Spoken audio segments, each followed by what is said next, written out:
Bonjour de l'apôtre Jean, de la fin des temps. Comme je le dis toujours, invitons dans nos maisons, dans nos cœurs, Yeshua Jésus-Christ, celui qui peut transformer nos vies, qui peut nous changer, qui peut, plus que nous avons de Jésus en nous, plus que la lumière est grande, et plus que la lumière est grande, plus que nous recevons la nature de Jésus dans nos vies, c'est-à-dire la paix, plus que nous faisons de place au roi des rois dans nos vies, plus que nous sommes de mieux en mieux, éclairés par la lumière. Et pour cela, il faut être reconnaissant et remercier le Seigneur. Seigneur Yeshua, tu es le seul, l'unique Dieu de toute éternité. Tu es le seul qui est venu, qui a déchiré les cieux, Jésus. Tu es venu comme un simple homme, marchant au milieu de ta création. Celui qui te voyait à travers toi le Créateur de l'univers. Je veux chanter à mon Dieu de tout mon cœur, de toutes mes forces. Il est le seul dans l'univers, nous annonçant la vérité. Il est le chemin qui nous conduit au Père véritable. Oui, Seigneur Jésus, nous avons la joie de te recevoir dans nos vies. Nous avons la joie de découvrir les merveilles de ta création. Seigneur Jésus, tu es ressuscité, tu es le Dieu de lumière qui vient sur les nuées. Tu as laissé à ta fiancée la nouvelle alliance pour qu'elle se passe. Non de bijoux, non de tresses, mais le richesse dans le cœur. Cette richesse, ce trésor, c'est l'évangile de la paix. Cette parole nous donne la paix. Cette parole nous montre le chemin de la vérité. Car c'est le seul qui vient du Père. Beaucoup d'hommes ont annoncé des doctrines, mais regardons tous ces hommes, ils sont dans des tombeaux. Leur doctrine ne les a pas sauvés. La seule doctrine qui vient du Père, elle est une pierre précieuse, un trésor pour celui qui l'a trouvé, une pierre de lumière, elle brille avec tous ses facettes, elle est la seule qui peut nous conduire dans la vie éternelle. Nous voulons la connaître, nous la cherchons, ce trésor. Elle est dans la parole, elle est manifeste. Ô Jésus, fais-nous découvrir cette pierre, ta sagesse, non celle de Salomon, car la parole, elle dit que les herbes et les fleurs des champs étaient plus merveilleusement revêtues. Donc Seigneur, revêt-nous de cette sagesse du ciel, c'est qu'il vient, mais qui est caché dans ta parole, les mystères cachés. Elles sont révélées aux enfants, elles sont révélées à ceux qui te cherchent, qui cherchent non l'or et les trésors de cette terre, mais qui cherchent la pierre de lumière. Cette pierre nous enseigne la vie éternelle. Cette pierre nous enseigne ce que notre Père nous dit. Il est l'enseignant, car c'est lui qui connaît ce qui est bon et ce qui est mauvais. Mon fils, écoute la parole, ma fille, écoute la parole, celle qui vient de la bouche du Père, celle qui vient de la bouche du Père. Ô Jésus, nous te désirons, nous désirons cette lumière de plus en plus dans nos vies. Merci Seigneur de nous remplir d'une huile de résurrection. Nous voulons pas l'huile d'Aaron, cette huile de la loi.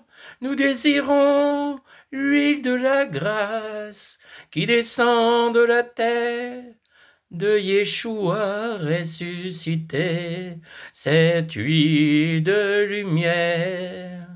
Nous désirons la résurrection, résurrection dans nos vies, de notre esprit, de notre âme, de notre corps terrestre.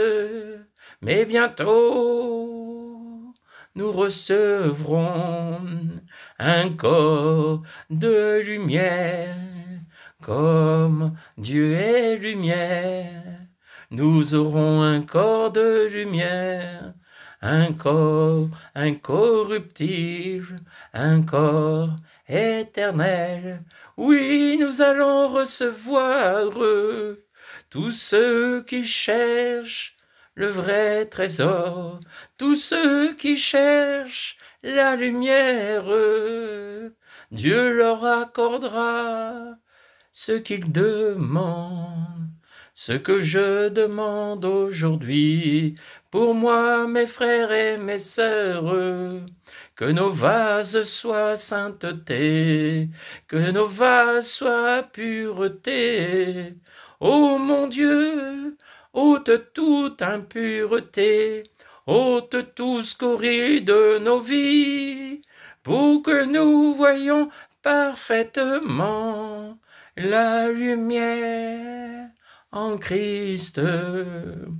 Sortez de tous ces enseignements, enseignements de pères spirituels. Ils peuvent pas vous donner la lumière, ils vous donnent des verres d'eau, mais dans cette eau, il y a de la boue, et quand vous la buvez, vos vies sont dans le trou, vos vies sont dans la confusion, vos vies, et vous êtes des aveugles qui tâtonnez dans les ténèbres, vous êtes la Vierge folle. Alors sortez de ces églises qui vous font boire de l'eau boueuse, sortez des fausses doctrines, Sortez des fausses doctrines, revenez dans la lumière du Christ, revenez dans la sainte doctrine. Il n'y en a qu'une, il n'y en a pas plusieurs, c'est celle de notre Christ et de sa parole qui est lumière. Demeurez dans la parole, ôtez tout mensonge de vos vies, alors vous verrez de mieux en mieux, et vous marcherez sur le petit chemin qui nous conduit au Père, petit chemin qui nous fait passer par la porte du salut. Il n'y en a qu'une, elle est étroite, c'est celle de Yeshua Jésus-Christ. Alors cherchez ce trésor de tous vos cœurs. Alors soyez comme des petits enfants. Et quand vous aurez trouvé ces merveilles, vous deviendrez la Vierge pure et sage. Gloire à l'agneau, gloire à notre Père. Merci Saint-Esprit qui m'aide sur le chemin. Merci Saint-Esprit de m'aider à accomplir la mission du Père. Merci Saint-Esprit de tout mon cœur. Merci Saint-Esprit, tu es vivant. Jésus-Christ est ressuscité. Oui, Jésus est ressuscité. Et s'il est ressuscité, la Bible dit, pour ceux qui vont ôter toute souillure de leur vie, plus que tu retires la souillure de ta vie, plus que tu ôtes tout ce qui t'empêche de voir, ça veut dire le péché, c'est ce qui t'empêche de voir, c'est-à-dire c'est comme si on mettait de la boue devant tes yeux, le péché. Plus que tu ôtes le péché, plus que tes yeux, toutes tes salissures, tout ce qui peut être mis dans tes yeux, plus que c'est ôté de tes yeux, de ton cœur, plus que tu verras clair, plus que tu verras la lumière, et plus que tu vas te réjouir, et tu deviendras cette Vierge sage et pure. Voilà, ça veut dire que s'il y a un trésor à chercher aujourd'hui, oui, beaucoup, il y a des jeunes qui se disent, oui, mais moi je suis jeune, j'ai ma vie à vivre. Ben oui, c'est vrai. Il y en a qui vont te dire, oui, mais tu sais, il faut que je construise une maison. Je te dis, oui, c'est vrai. Il y en a qui disent, mais il faut que j'aille aux écoles pour apprendre un métier. Oui, c'est vrai. Et il y en a qui vont dire, oui, mais moi, je veux avoir des enfants. Je te comprends. Oui, c'est vrai. Mais la première des choses, si tu mets toutes ces choses-là que j'ai citées et d'autres encore en premier, tu te trompes. Parce que la première des choses, avant tout, c'est viens, apprends à connaître Jésus, Yeshua, notre roi, notre Seigneur. Si tu connais Jésus, tu auras le meilleur conseiller avec toi, tu auras celui qui te préparera. Il ne t'interdit pas de faire toutes ces choses que j'ai citées avant. Mais la première des choses, c'est es-tu prêt? Es-tu prêt à écouter le Seigneur? Et le Seigneur veut et désire une seule chose pour toi. Mes brebis entendent le berger. Donc la question que je vais poser ce matin à tous les chrétiens, vous allez dans des églises, c'est bien. Mais est-ce que tu entends le berger te parler, toi? Je dis en direct. Ce n'est pas réservé qu'aux ministères. Non, ce n'est pas réservé aux apôtres, aux prophètes, aux évangélistes, aux pasteurs. Non. Moi, j'ai toujours enseigné que mon but, c'est que mes brebis puissent... Les brebis, pas mes brebis, pardon Seigneur. Les brebis que Dieu me confie, voilà, ça c'est plus juste. Les brebis que Dieu me confie, il faut que ces brebis entendent le berger. Moi, mon désir de mon cœur, c'est que toute brebis entende le berger. Si ils entendent le berger, après j'ai dit, c'est ta part, c'est sois obéissant à ce que Dieu te transmet. Nous, les ministères, c'est pour vous aider à grandir et pas donner ce qui vient de l'homme. Non. Moi, je veux pas que vous recevez ce qui vient de Jean. je veux vous transmettre ce qui vient de Dieu. Le vrai ministère, c'est pas l'homme. Le vrai ministère, c'est Jean, c'est un vase. Dieu lui parle, donc il remplit ce vase de l'homme ne vivra pas simplement de paroles, mais de toute parole qui sort de la bouche de Dieu. Donc moi, je dois entendre les paroles qui sortent de la bouche de Dieu pour aider ceux qui aujourd'hui n'entendent pas le Seigneur. Hein, c'est pour aider ceux qui n'entendent pas le Seigneur. Mais il faut qu'un jour, ces brebis-là entendent le Seigneur. Parce que le but, c'est que vous entendez le Seigneur. Quand vous entendez le Seigneur, ma mission, elle est pas totale, mais elle est au moins accomplie sur l'essentiel. Donc, je voudrais que toutes les personnes que Dieu me fait grâce d'enseigner puissent arriver à ce niveau-là, à entendre le Seigneur. Car qui est le mieux pour nous conseiller? C'est le Seigneur, même moi-même. Moi-même, j'ai besoin du Seigneur pour...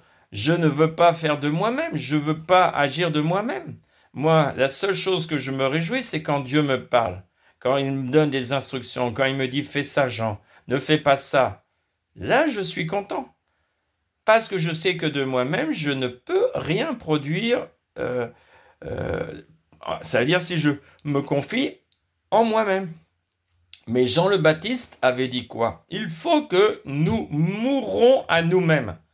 Mourir à nous-mêmes, ça ne veut pas dire tu prends un fusil, tu te tues. Non. C'est-à-dire mourir à soi-même, c'est mourir à ce qu'on était dans le péché, dans le mensonge, dans l'ignorance. Nous devons mourir à cette vie où on était marchant dans les ténèbres. C'est mourir aux ténèbres et vivre dans la lumière. Donc nous devons mourir au monde, mourir à ce que le monde nous propose pour vivre avec le Christ. Ça veut dire vivre dans une paix, dans une joie, se réjouir d'aider les autres aussi. C'est pas centré que sur nous-mêmes. Ça veut dire que tu as aussi à droite, à gauche, devant, derrière des personnes et tu dois venir leur transmettre pas ce que toi tu penses. Hein, il y a beaucoup de gens qui veulent enseigner les autres, mais eux-mêmes ils sont pas encore sauvés. Il y en a qui veulent enseigner les autres, mais ils écoutent pas le Saint-Esprit. Hein, ils sont tellement convaincus. Moi je dis c'est pas de prouver qu'on a raison. Ce qui est important, c'est le fruit. Jésus avait dit, regardez l'arbre à son fruit. Donc, moi, je veux voir le fruit. Aujourd'hui, je vois de plus en plus de personnes que Dieu me montre. Je vois des vierges sages et pures. Et là, je vois que nous arrivons, je commence à voir ces choses. Donc, je vois que nous arrivons dans la prophétie qui dit, dans la fin des temps, toute la création attend à entendre les fils de Dieu. Alors, fils de Dieu, ça ne veut pas dire seulement homme. Hein. Fils de Dieu, ça veut dire fille et homme, c'est-à-dire les deux, les hommes et les femmes qui sont arrivés dans une maturité, qui sont devenus les amis de Jésus, qui sont des fils de Dieu, qui sont les élus et qui annoncent pour la fin des temps, qui témoignent de qui est Yeshua Jésus-Christ, pour celui qui veulent entendre. Donc, je vois ces choses se manifester maintenant, qui montrent bien qu'on est à la proche, mais comme je dis, il reste encore pour moi 2 ans. 2026, au fait des trompettes, ce sera l'enlèvement pour moi dans la connaissance que j'ai. Bon, ma mission ne s'arrête pas là, bien sûr, je dois aller plus loin. Mais pour celui qui a des oreilles, hein, et j'entends beaucoup aussi des chrétiens disent oui, mais nul ne sait le jour, nul ne sait l'heure. Oui. Et seul le Père. Oui. Mais n'oubliez jamais que le Père, au temps de Noé, 7 jours avant, avait prévenu son prophète Noé que le déluge arrivait. Nous voyons Abraham, prophète, il a reçu pour Lot le juste le jugement de Sodome et Gomorrhe. Donc, Dieu ne fait rien. Il ne fait rien sans prévenir les prophètes. Donc, je dis cette date, ce n'est pas ça qui est le plus important. Parce que tu peux arriver à cette date, hein, 2026, au fait des trompettes, ça sera un jour de Shabbat. Oui, je vous dis, c'est un jour de Shabbat qui ira à l'enlèvement.